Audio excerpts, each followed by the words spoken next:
Hi everybody, it's Nikki again, and I'm doing another video for Michael Stone, sorry, Michael Stone, um, and it's just questions and answers, whatever, about the 670G according to my own experience, and no medical advice whatsoever. Okay, so we talked a little bit about what sets up the Guardian 3, especially on the old transmitter, for failure. And I think I covered that. So what are the rules or general guidelines on the two different transmitters? Again, Michael Stone, you have an older version, 2.2, the rules change. But on your version, there's a 35% rule where whatever number you enter into your pump has to be within 35% of the current sensor value. I know you know that rule. And there's also a calibration factor rule, which is a little bit kind of looser, or it's not quite as clear, but it's definitely a part of it. And auto mode is going to be the strictest. In fact, that's why so many people have problems in auto mode, or did on the old transmitter. And manual mode still has rules too, so you still have to kind of adhere to these rules even in manual mode. On your old transmitter, I wouldn't calibrate. I definitely wouldn't put in any number that's over 35% because that's like the top rule. But after that one is the calibration factor. And once I've checked to make sure that it's within 35%, the next thing I check is to make sure in manual mode that the calibration factor does not exceed 10. It might be as high as 11, but it's just not worth it. Oftentimes just waiting a little bit until your blood sugar slows down is enough to kind of get that calibration factor to fall back into a good range again, and then you can get a calibration. You can get a calibration past it. What was the question? What are the general rules? Okay, new transmitter version 2.2. There are still problem areas, but it's just not that strict. In fact, I think that it's 70% or something like that. Like they still do have a limit, but it's not the old rules. You're also not there yet, so it doesn't make any difference to you at this time. Once you decide, if you decide to go to the updated transmitter, if you decide to stay with it, I will say that they really did fix the rules and how rigid it was and all the problems that came along with it. However, it is in my opinion that they swapped it out for some other rules, some other problems, and I really think that the big problems for me, 3 dead transmitters now, has to do with the battery and the transmitter. Not this video. Okay, I feel like they swapped it out, and as I said, I just had my 3rd one die, so they're not my favorite people right now. Okay, sensor updating. Do not calibrate. I have 2 videos on this one, and they're pretty thorough. They really cover kind of all the reasons that cause it. I will say that the Guardian Connect still has that. The Dexcom G6 has its version of it. I mean, I think that there's times where the sensor is just struggling, and that's what the sensor updating is all about. It's basically saying, okay, it's having a hard time, so just leave it alone. For up to 4 hours, and hopefully it will come out the other end and allow you to do something. Sometimes it does, sometimes it doesn't. For me, oftentimes in those days 5, 6, 7, it's coming when my blood sugars are running high, and I'm pushing that calibration factor up and up and up, and it's setting off red flags. So the more stable I am during the last couple of days, and the less fluctuating. And in particular, the fewer of those sharp rises. It's just really overburdening my sensor when I do those things. Okay, the iSig. I showed you where to get the iSig. I'm not there yet. You asked, when sensor ending early, do we remove sensor and wait a period of days to make the difference before adding another?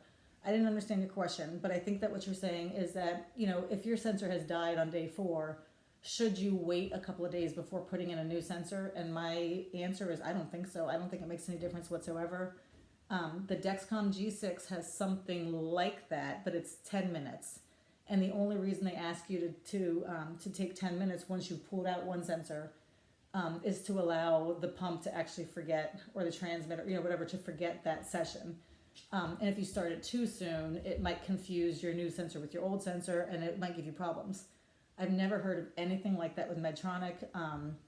I've certainly never heard that you should wait a couple days. And in fact, I really do think it's very sensor specific. So I think if you have a sensor that's died early, it's just because those sensors are, struggling. I don't know if that's what you asked, and I don't know if that's a good answer, but that's my opinion. Okay, I've never had to. Oh, I just said this. Okay. Okay, number 3, checking iSig. Why I check my iSig. Okay, you also asked how often should you be checking your iSig on the 670G. Again, it's a 2-part answer. Old transmitter, all the time. New transmitter, it's still an issue, but it's just not necessary anywhere near as often as what it was. However, on the transmitter you're on the older transmitter, I would not put in a number. That's the way I felt when I was using it. I would not put in a number without checking my iSig, without calculating my calibration factor, and making sure that I wasn't going to just feed it a problem.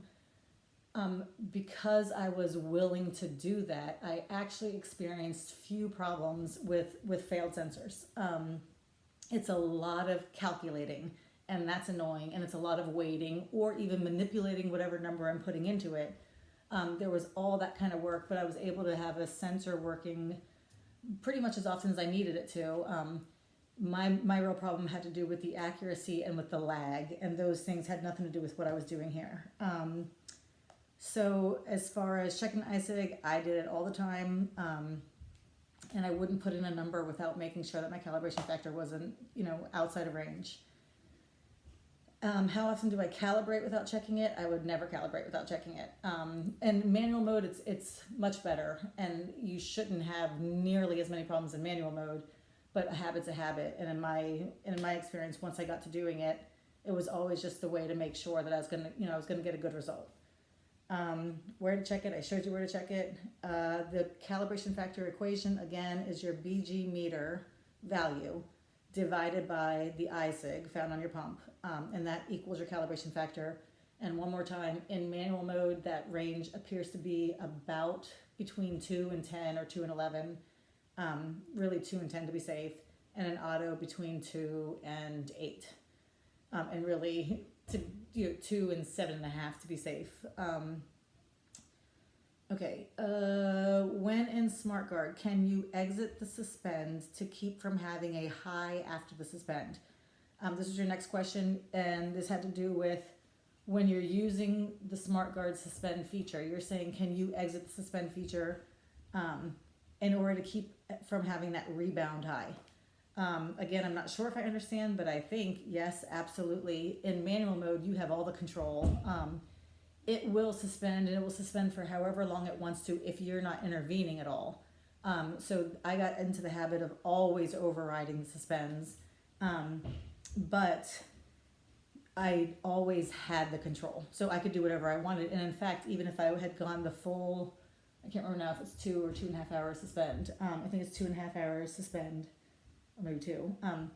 If I had gone the limit of the suspend, and I just hadn't realized that I'd done it, then I could always just give myself a 1.5 unit bolus or a 2.5 unit bolus at the end of it, and try to accommodate for it.